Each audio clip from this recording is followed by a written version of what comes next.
مسیح خداوند کے زندہ جلالی اور خوبصورت نام میں آپ سب کی سلامتی چاہتی ہوں.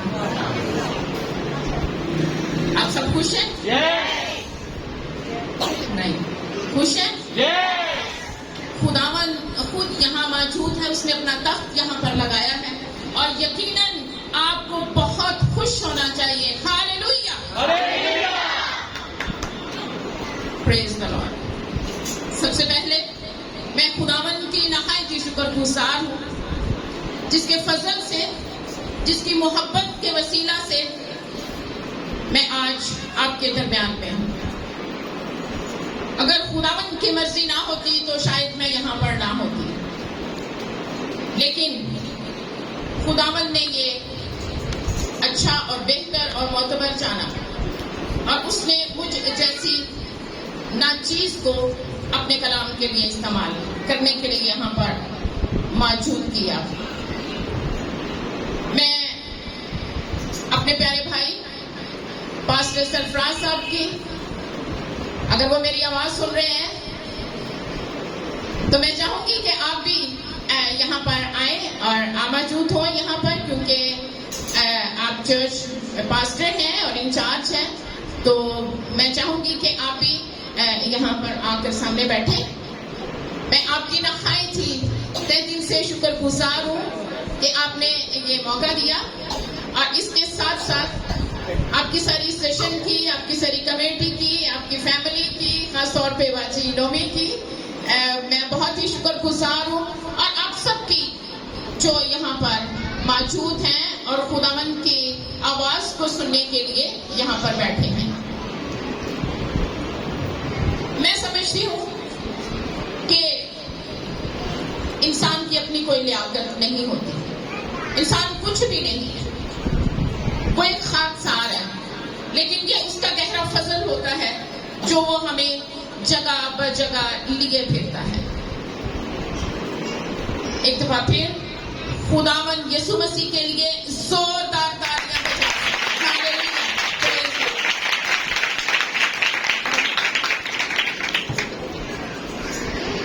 کتنے لوگ ہیں جو کلام مقدس جن کے پاس ہے،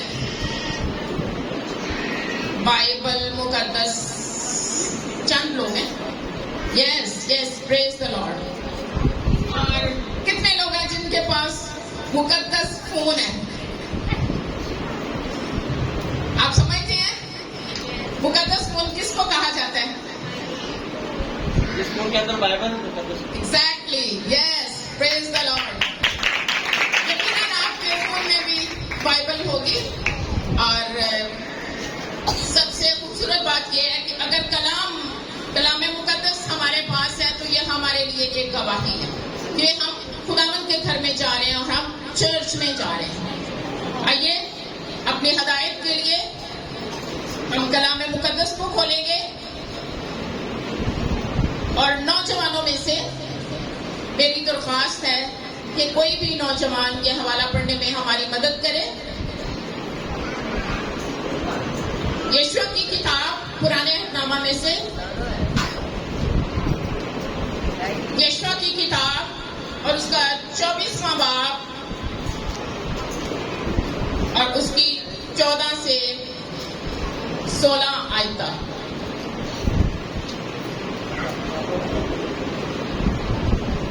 کوئی ہے نوجوان؟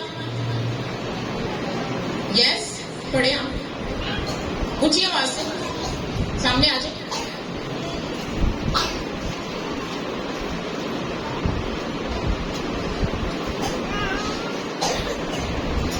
ہمارے لیے آج کی تلاوت یشوع کی کتاب 14 سے 16 آیت تک.